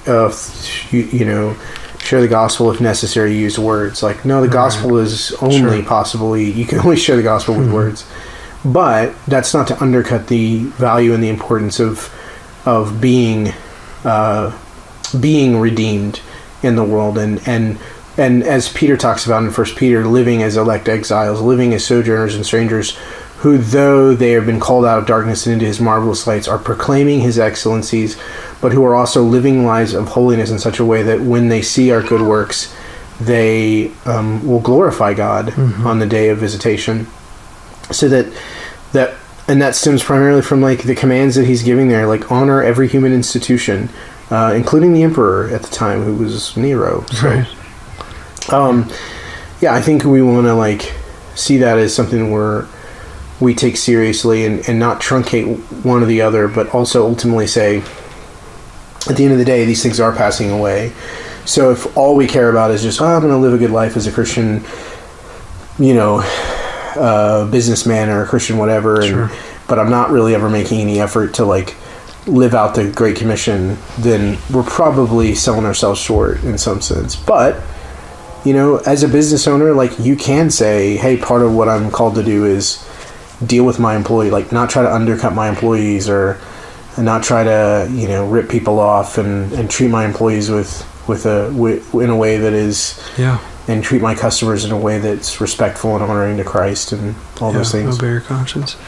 And it's interesting. You see.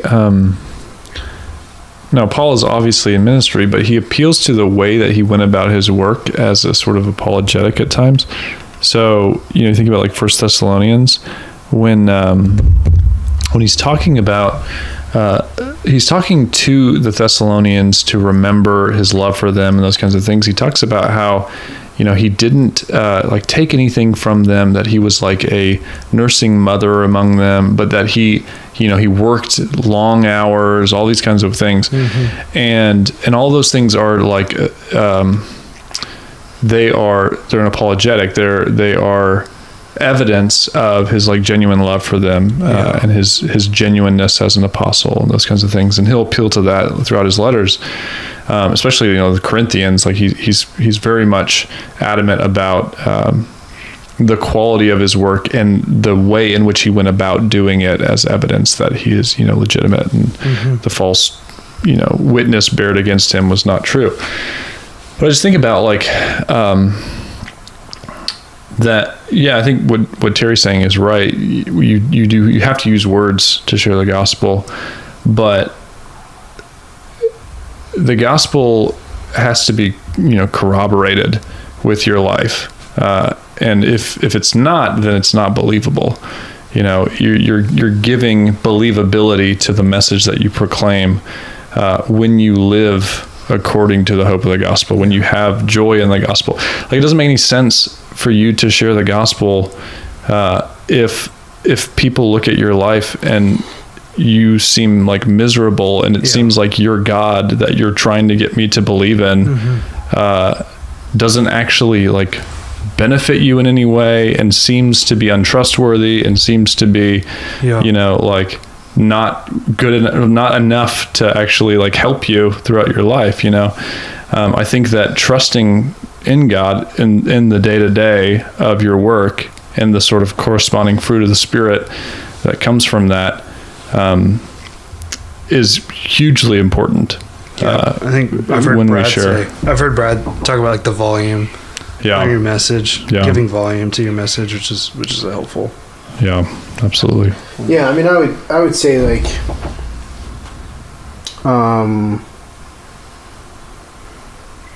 you certainly can disqualify the message. I don't think you always have to give believability to the message by your life, though I do think it's important. I just mean like you can share the gospel with someone that doesn't know you, and the Lord can still use that. But if you if I walk up to someone and I'm like slap them in the face and I'm like trying to share the gospel with them, I've probably created an issue there. Yeah, stumbling block. Yeah, a little bit. What do you think about? Yeah. Think about Well, I'm just thinking like there's a usefulness. Yeah. I don't want to get into it. What? I mean, what is it? 1 or 2 Timothy. We used to use this in our ministry, Daniel. But the every vessel that is. Was it the card game? No. Is that what you're talking about? Nope. Every vessel set apart for honorable use. Basically, the scripture that was referring to, I think it might have been 2 Timothy, was talking about how like our usefulness as ministers of the gospel corresponds to our holiness. Yeah. And so there is this. Yes, God can use any vessel, absolutely. But I do think and I think you're saying this, we can disqualify the message, and we can make the gospel unbelievable when we basically act hypocritically. Sure. When we say this is the greatest message in the world, you should believe it, but when it's clear that our lives don't display, and I think we can talk about that from like a plausibility standpoint, but I think even more at a root cause level, if that's how we're living, well, I would be very hesitant to say that the Holy Spirit is attending any kind of preaching of the gospel coming from you. Yeah. Not that he can't, because he's sovereign and can do whatever he wants. If he can honor himself in the preaching of the gospel of Paul's enemies, he can do that. But I think we shouldn't expect that if we're preaching the gospel hypocritically, that when we preach, which is really the main plausibility structure that we need, and that's the regenerating work of the Holy Spirit attending to our preaching the gospel. And so I think we should be deeply concerned that the Holy Spirit, there's a person who needs to be at work in our preaching of the gospel. And I bring all this up because I think it's important that we recognize that we're not just when we preach the gospel, we're not just trying to persuade people by ourselves. At the end of the day, we recognize that it's ultimately the Holy Spirit who does the work of the persuading. Yeah. And it is deeply important that we recognize our dependence on him to persuade the person that we're sharing the gospel with. And I think you have no confidence at all that the Holy Spirit will. It's like asking him to come and help you do that when you neglect to have any real relationship with him, and that you spend no time in the Word, no time reading at all, no time praying, and you have no vital relationship with the Lord, and yet you think, I'm going to go share the gospel with people, and the Holy Spirit's just going to show up then, even though I'm basically grieving him constantly. Yeah. Yeah, and I think that the way that the Spirit works is through our love for other people, faith working through love. So I think about like when we're preaching, Paul would say the aim of our charge is love, which issues from a good conscience. What does he say? I just pulled this up. It issues from a pure heart, a good conscience, and a sincere faith. Mm-hmm. And so I'm just thinking in terms of like our own genuineness in our faith is directly related to the way that we are communicating, because it's directly related to our own conscience and the sincerity of our faith as we're communicating. Sure. And so I do think there's a correspondence to whether or not we are living for the Lord, and whether or not the Spirit, as you're saying, uses us with that kind of unction, as the Puritans would say, that corresponds to the sincere faith and the pure heart and the good conscience. That is effective. Yeah. No, I see what you're saying. Yeah. It's good. Yeah. Well. Don't do it. What? Don't do what? He doesn't want you to end it. Don't do it? It's been good. What else can we talk about? Jan's like, I don't want to go home. Just going to bed. So. Yeah, man. No. What's your most controversial opinion? All right. Good night, everyone.